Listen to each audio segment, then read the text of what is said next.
What is up, guys? It is the Bluebloods here, man, and we are live on Twitch for the first time for the 2 minute drill, man. So I appreciate all of y'all who are tuning in on our Twitch for joining me, man. And so a little bit of how this works. The date's a day early as we record these a day early for our YouTube channel, which is usually where you can catch the 2 minute drill. But we had this Twitch account from last year when we streamed the NFL draft. We're going to stream the draft again, but we thought, why not bring the 2 minute drill here Monday through Friday, 7 p.m. Central, so y'all could get all the great college football content that our YouTube channel and everyone who subscribes to listen to our podcast across all audio platforms also get. So the way this works, man, we cover all the recent news of college football. These episodes range from 10, 20 minutes each day, man, and we just covered the biggest storylines of college football. So why not head to the recruiting trail? One of my favorite places, man.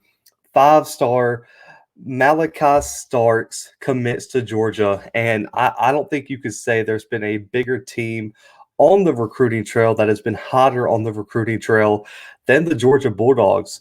They land this 5-star out of Jefferson, Georgia, in-state prospect. He's the third 5-star for this 2022 class, which is now second overall in the country, right there behind Ohio State, who has the number one overall generated prospect in Quinn Ewers there. And this gives Georgia, so this is a big storyline I don't think a lot of people are following in terms of what Georgia is doing. And they locked down the number 2, 3, and 4 prospects in the state, along with the number 6. And this is huge because this is such a talent-rich state. You have Alabama, you have Auburn, Tennessee, South Carolina, Florida, Clemson, North Carolina. Just the list goes on and on and on. With universities who recruit out of the state of Georgia, and this state's so deep. I mean, you have so many kids that are 30th, 50th, 60th ranked prospect in the state, and they're elite prospects, guys. I mean, just to be completely honest with y'all, they would be starters at most places, but because the state's so just drenched with talent that it's really hard to, a lot of these kids to find, SEC, ACC opportunities, and they go elsewhere and really shine.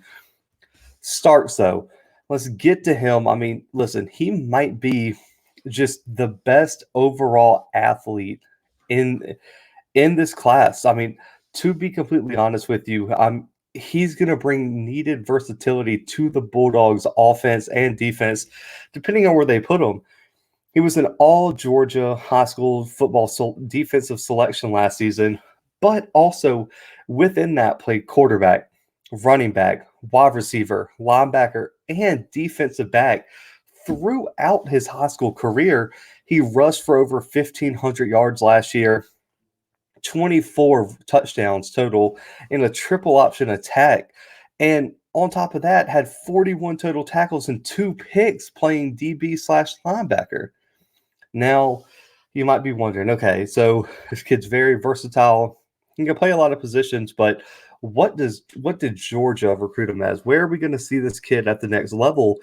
And I think that's linebacker. A lot of scouts, Georgia, and Starks himself has talked about how he projects as a linebacker, whether that be an interior guy, an off-the-ball linebacker. We don't really know yet, but it's a position that Kirby Smart, the Georgia Bulldogs, have done an excellent job at developing, putting kids like him in the NFL, in the Pro Bowl. I mean, just et cetera, et cetera. And, you look at what he can do. I mean, let's just be honest. What is this kid bringing to the table? He's going to need to add a little bit of weight. I'm just going to be honest. You're going to have just a tad bit more weight on this kid. He's only about 200 pounds as of right now.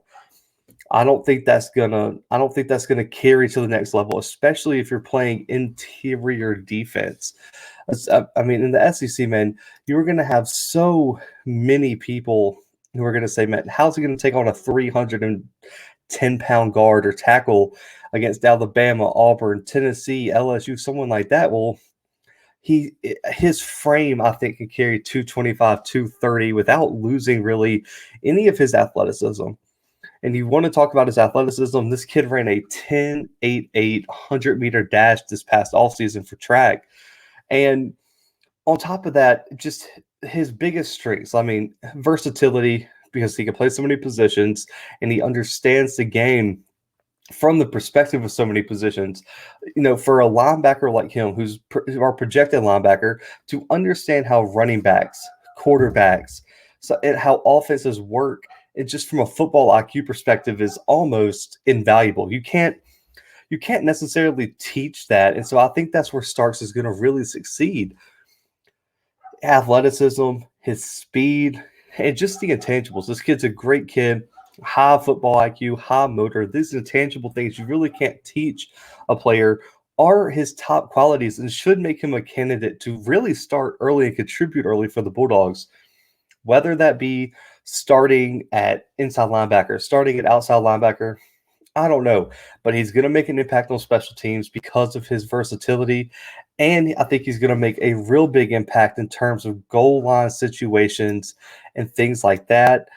And so I really want to see where he can go from here, in terms of like developing as a prospect, developing as um, as a player in terms of where he's going to fit in Georgia.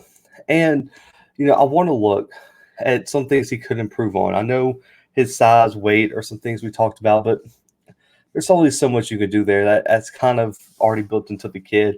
Georgia's strength and conditioning program could figure that out. But some things that are going to need to be developed are his tackling, his overall strength. But I think being in a college weightlifting development program are going to really help that.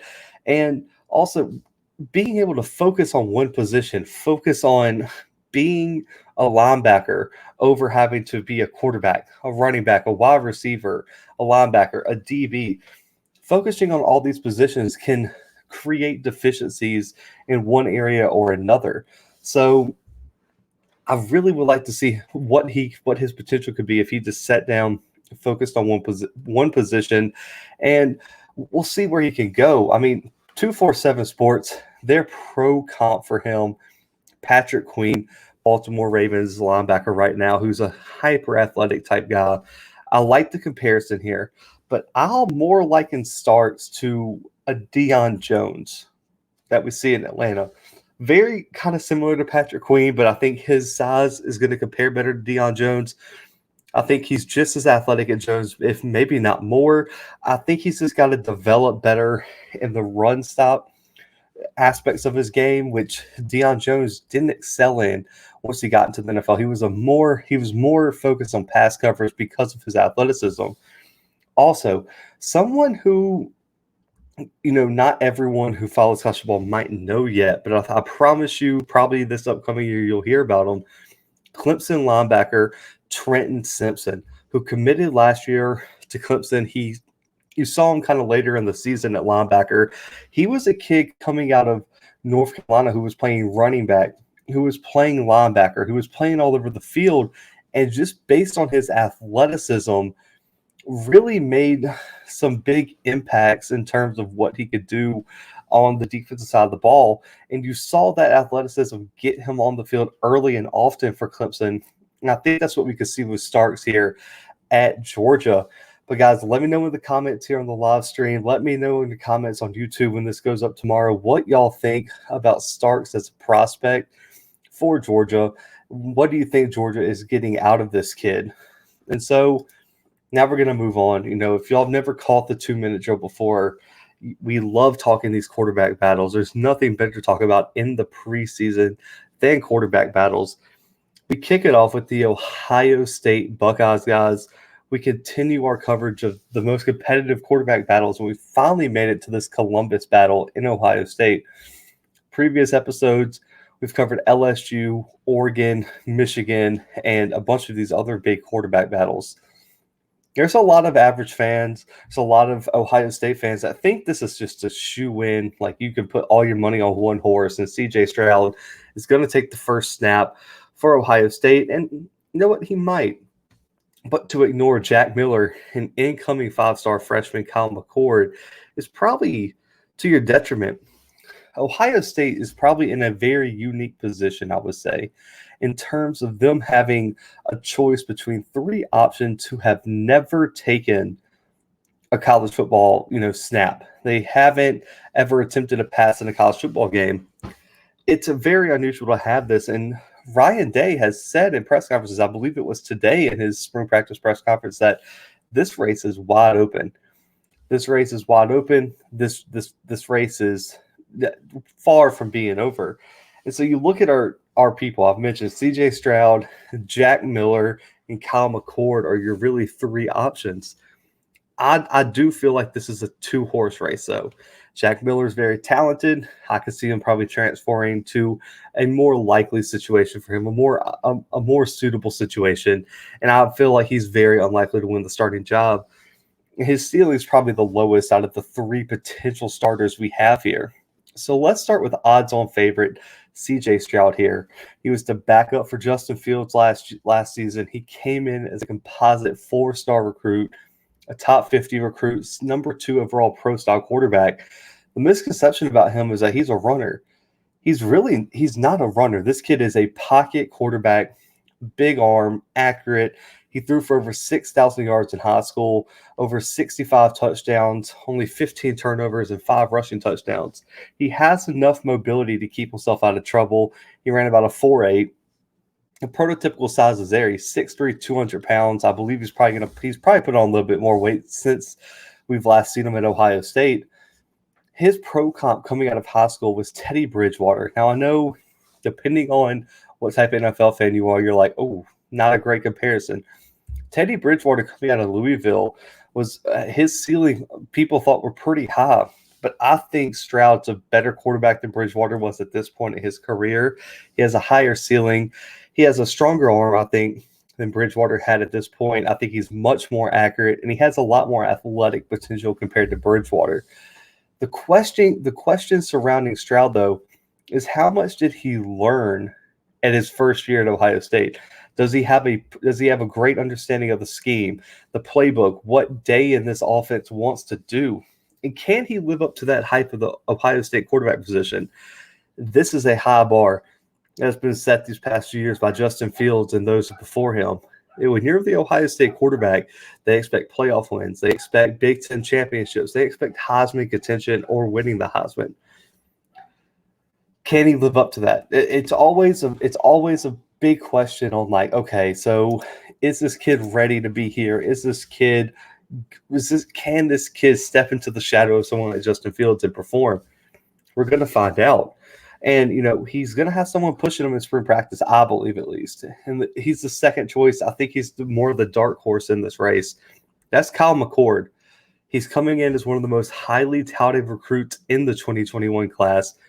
6'3", 205, was the Catholic League MVP as a senior last year. He set the Pennsylvania 6A championship record for passing yards. That was as a sophomore. Last season, a very limited season for Pennsylvania. He had over 1,500 yards, threw 21 touchdowns, only 3 picks. He has elite accuracy. He's probably a more accurate passer than Stroud, about similar arm strength, maybe a little bit less than Stroud, but he has elite decision-making. He does not make mistakes. He really reminds me of Mac Jones with just how precise he is with his decision-making and where he puts the ball on the field in terms of every play. And his pro comparison, Matthew Stafford coming out of high school, that's a pretty damn good comparison, I would have to say, for a high school kid to be a Matthew Stafford type of quarterback. It shows the elite arm potential that scouts, that GMs, people think he has. And I agree that he has a higher arm potential than Stroud. But I think when you add in the intangibles, the more athletic approach of Stroud, and just him being in the system for a year, I think you get a small advantage for Stroud to take the QB1 role for the Buckeyes this year. That's why I would lean towards Stroud. Also, that wide receiver chemistry. He had a chance to practice with all these wide receivers last year, and now he could take that into this year and really put it on the field and see what he can do. Probably the most potential is Stroud. McCord, I think after a year or two of development, is going to be a really, really good quarterback elsewhere, because sadly, we're going to have this conversation this year. it honestly probably doesn't matter what Stroud, what McCord, what anyone does in Ohio State's quarterback room this year. You got Quinn Ewers, who is a perfectly rated recruit, 100 on the 247 scale. Just the high one of the I think he was the highest rated QB recruit since I think like Vince Young. This kid is a baller. People are touting him the greatest recruit that we've seen maybe in the history of college football recruiting. He's committed to Ohio State. So I have a real tough time thinking he's going to come in and do anything less than compete with Stroud and these boys for the QB1 role. But right now, I think Stroud is your QB1 going into the future for Ohio State. And so let me know what y'all think, man. And who do y'all think will start for Ohio State? And do you think Quinn Ewers coming in next year could really throw a wrench into the plans for the Buckeyes? But guys, that is a wrap on our first ever live stream Twitch 2-minute drill. If you tuned in, I really appreciate it. If not, you can catch this on YouTube March 30th, man. You know, we're continuing this week so strong. I was sad I didn't have Jackson State yesterday. They're going to be back next week. So next Monday, we'll continue our Jackson State coverage, but we're going to continue on this recruiting trail. We're going to continue looking at these QB battles.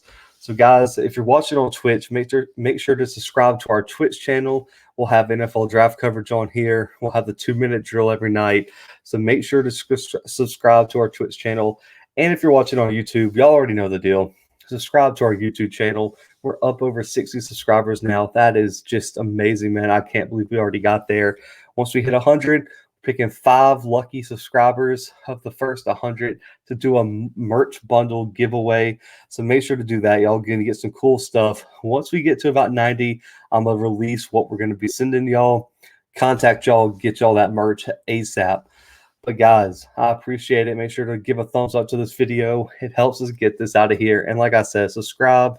And if you don't, make sure to go subscribe where you listen to the audio versions. We got Big 10 and 31 days wrapping up, so go catch up on those. We start our Big 12 and 30 days later this week with Kansas State, man. We got the voice of the Wildcats coming on, so make sure to check that out. But guys, for myself, for the Blue Bloods, and the 2-minute drill, we are out.